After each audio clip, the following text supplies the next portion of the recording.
Hey there, welcome to the Kingdom Minded Coach YouTube channel. My name is Angel. If this is your first time joining the channel, welcome. Really appreciate you stopping by. And if you're a subscriber, thank you much for all the support. It means a lot to me. Have you ever noticed how easy it is to get excited about a new goal? That's what we're going to be talking about today. How to start stopping over and over again and how to stay consistent. Maybe it's a new business, a new morning routine, a new workout plan. Perhaps it's a new budget that you're working on. Maybe it's content strategy for your podcast or your YouTube channel. Maybe it's a new commitment from God or to God for a few days, maybe even a few weeks. We're all in, right? We're motivated, we're focused, we're extremely determined. And then something happens along the way. Life gets busy. The excitement sort of fades away, right? The results don't come in as quickly as we hoped for. And before you know it, you're right back where you started. Then a few weeks later, you find yourself getting all over excited again. A new plan, another new strategy, another fresh start, and the cycle repeats itself over and over again. If that's you, I want you to know something. You don't probably have a motivation problem. You don't probably have an information problem. And it's probably not even a discipline problem. The real issue is that maybe you've trained yourself to be a great starter, but you never trained yourself to finish strong. And most people spend their entire lives becoming expert at beginning things, but very few people become experts at finishing things. And that's exactly what we're going to talk about today. Because if you can break this cycle, it just won't change your business, it'll change your entire life.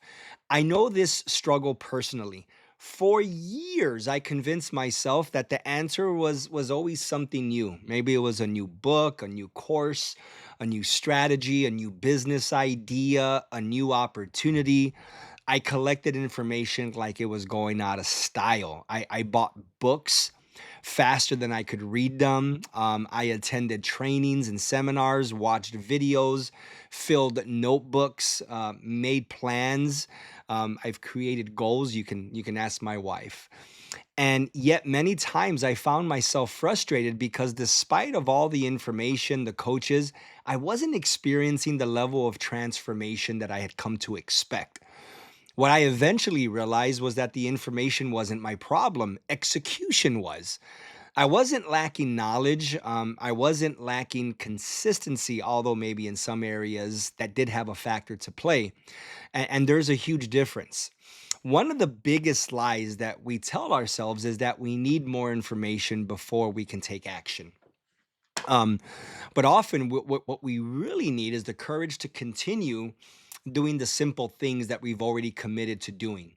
The first reason I believe people keep starting over is because they chase motivation instead of standards.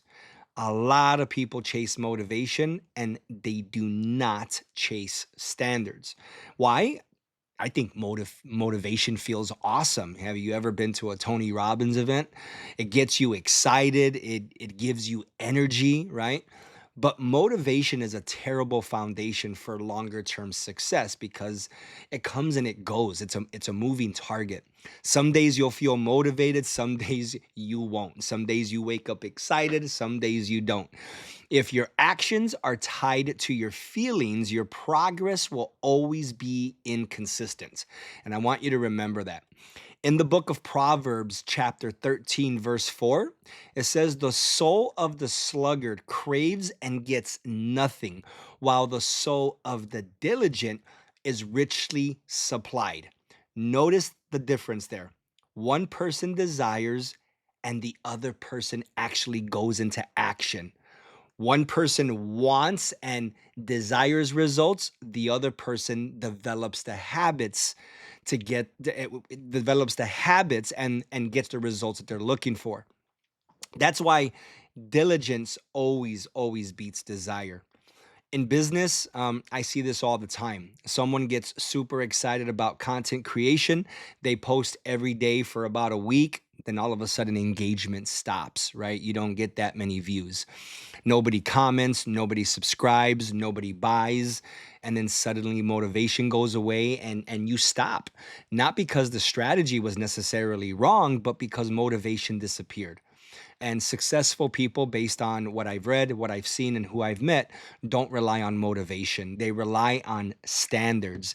They decide in advance what they are going to do, regardless of how they feel. And that's huge. That's what consistency really is. Consistency is not doing something when you feel inspired or motivated. Consistency is doing something when inspiration is nowhere to be found, right? The second reason people keep starting over, in my opinion, is because they confuse preparation with progress. Preparation feels busy, right? Preparation feels like you're moving the needle forward. And this one hurts because it sounds extremely productive, right? Reading books feels extremely productive. Watching videos feels great. Listening to podcasts, again, feels productive. Taking notes, planning. But none of those things are progress unless they lead to an action beyond just absorbing, right? Ecclesiastes chapter 11, verse 4 says, "Whoever watches the wind will not plant. Whoever looks at the clouds will not reap." Right? So get that. Ecclesiastes chapter 11, verse 4. Whoever watches the wind will not plant. Whoever looks at the clouds will not reap.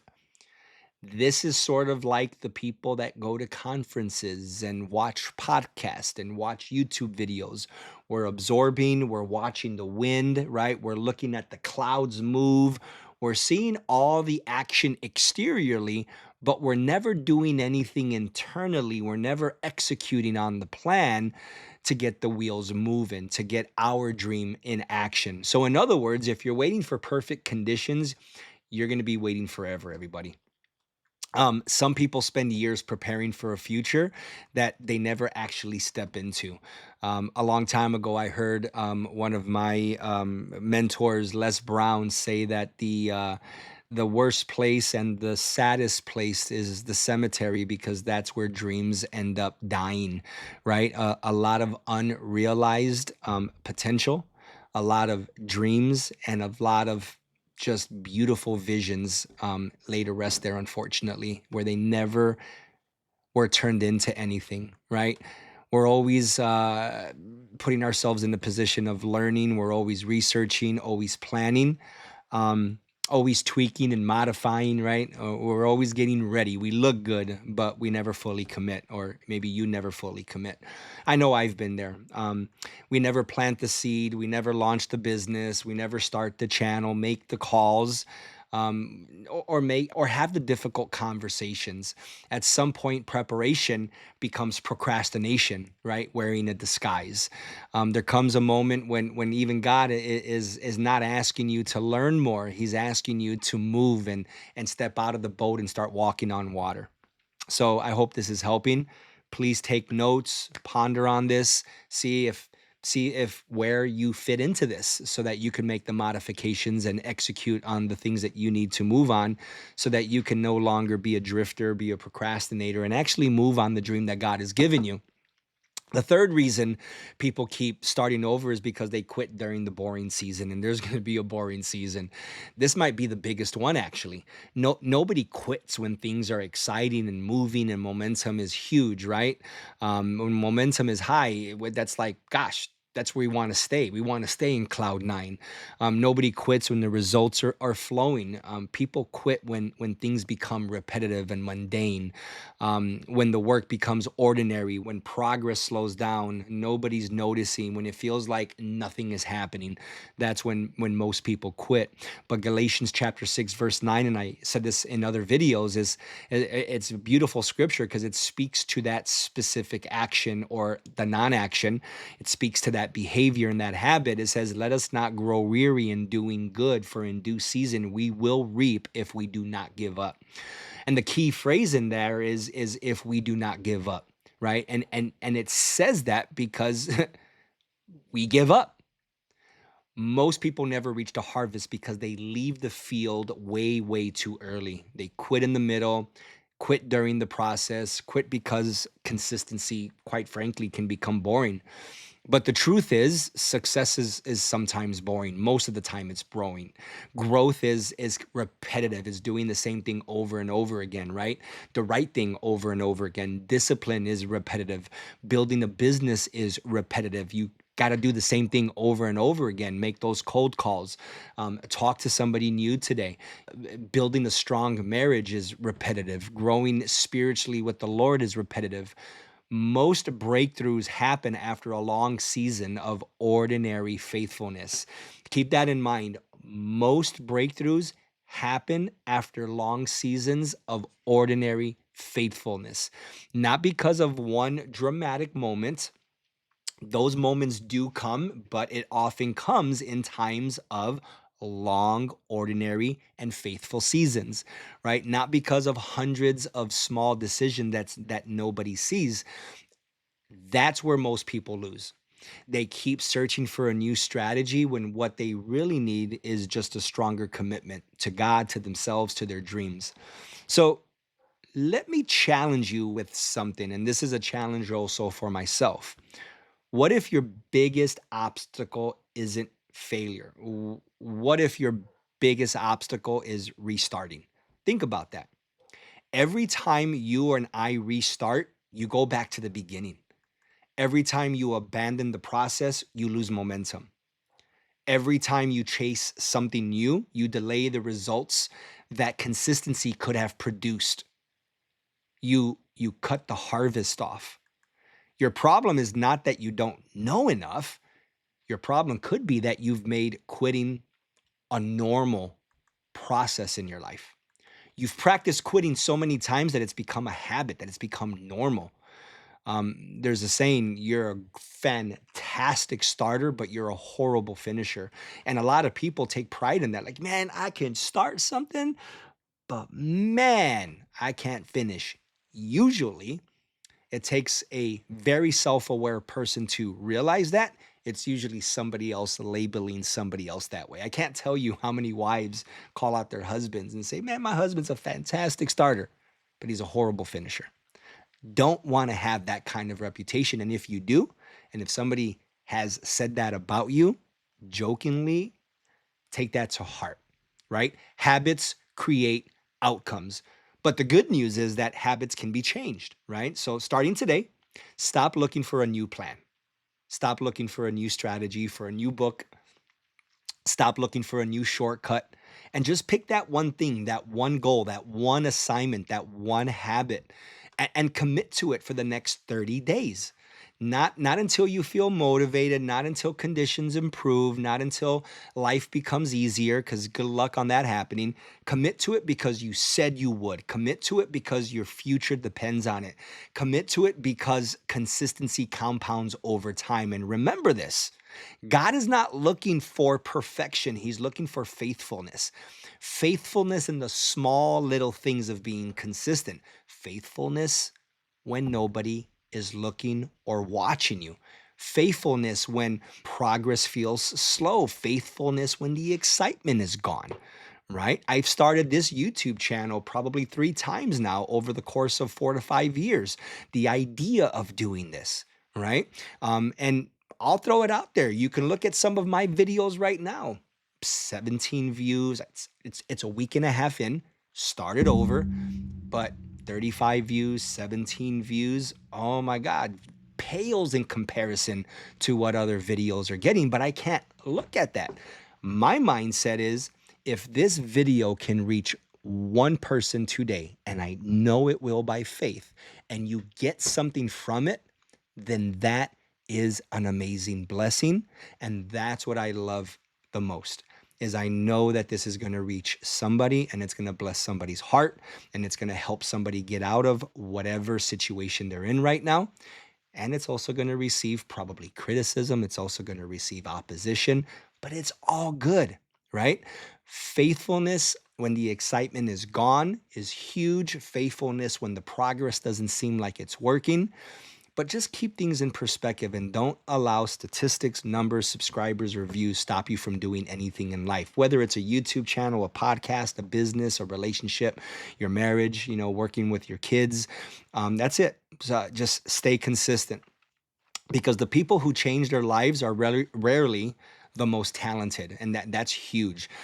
They're not the smartest, they're not the most gifted. I said this time and time again.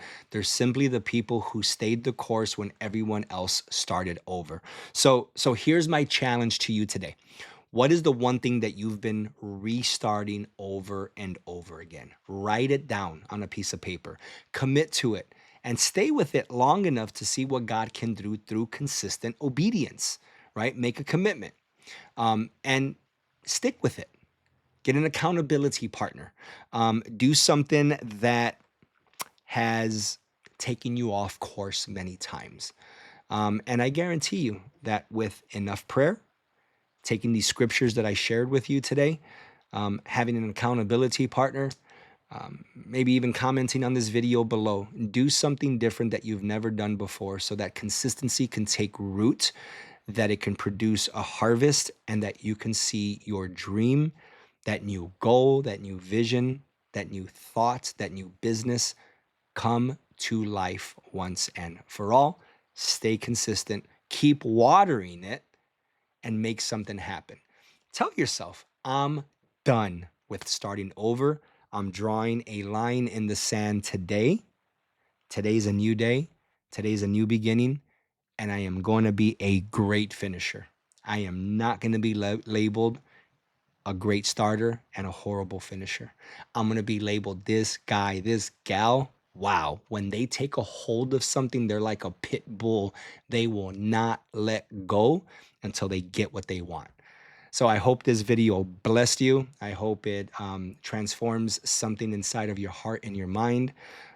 Please take it to heart. I know it's helped me. And let's build something fantastic together. Let's bring the gospel to the world. Let's bring impact to the world. And let's change the lives of ourselves and people one person at a time, one view at a time, one business at a time. I'll see you on the next video. God bless and thank you.